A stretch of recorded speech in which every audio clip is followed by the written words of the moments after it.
First, we have development. Not too much stuff on development here, but...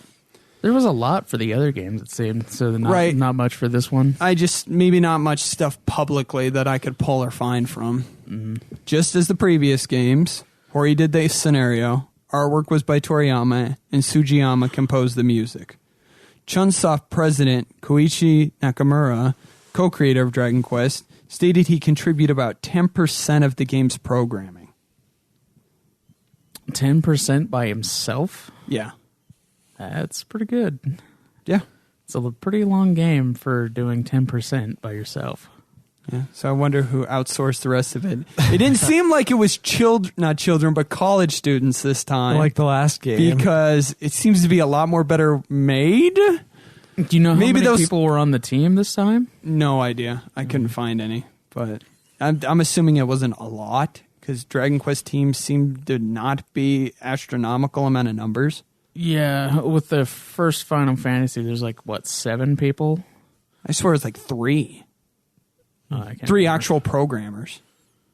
3 programmers? Yeah, it was Sagaguchi and 2 other guys programmed the whole thing. Yeah.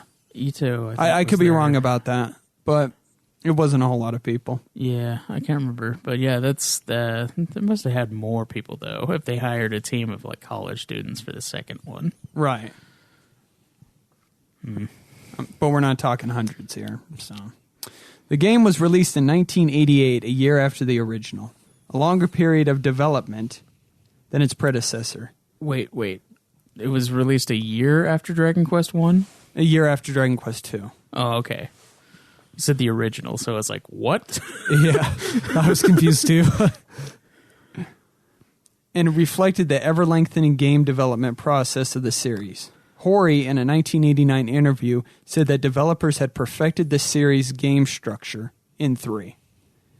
And this was reflected by the transition from one character's quest to a party of heroes.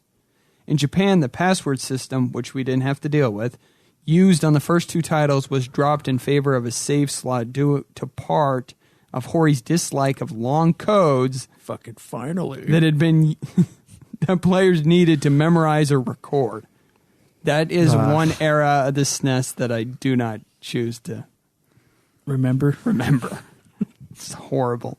Especially if they're symbols instead of actual letters. You gotta There's a picture of a guy and either one's doing YMCA for a password and you're trying to memorize it. Dude, or there's I remember those or password shits. those I had to do. things. I had a couple games that did that.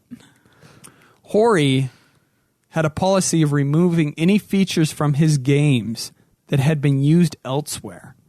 That's a good policy. Which turned out to be unworkable during its development. When the game's world map concept was first used by another game maker in Murari Shinwa Jarvis, Hori's team was already too far in development to change anything. Hori also prefers a silent protagonist to make the player feel like they have become the main character. But at one point in the story, Hori was forced to make the hero shout, "Leave him to us, run quick." So, simple and clean is the way Hori likes it, and he seems to keep it that way through all of the development of these games so far. Yeah. They added an extra bit to that for the hero with allowing the person to choose a male or female. Oh, in this one, yeah, which doesn't stick around throughout the series. it doesn't seem like it does. It doesn't, But it's very few, progressive for 1988. It's true. Yeah. That's very true. Well, that does it for development. Really, that's it. That's all you had. That's all I have. God damn it, man! Hey, man, I did all of this myself. Where was that? Congratulations, man. There's You your, wanna get there's going your into the- assistance. You want to get going into the plot? Your interns. No, you can read the plot too. It's fine. Oh, hi there. I hope you enjoyed this clip from Puff Puff Hour, a Dragon Quest podcast. If you happen to like what you see, you should subscribe. We have full podcast episodes detailing the main series of Dragon Quest 1 through 11.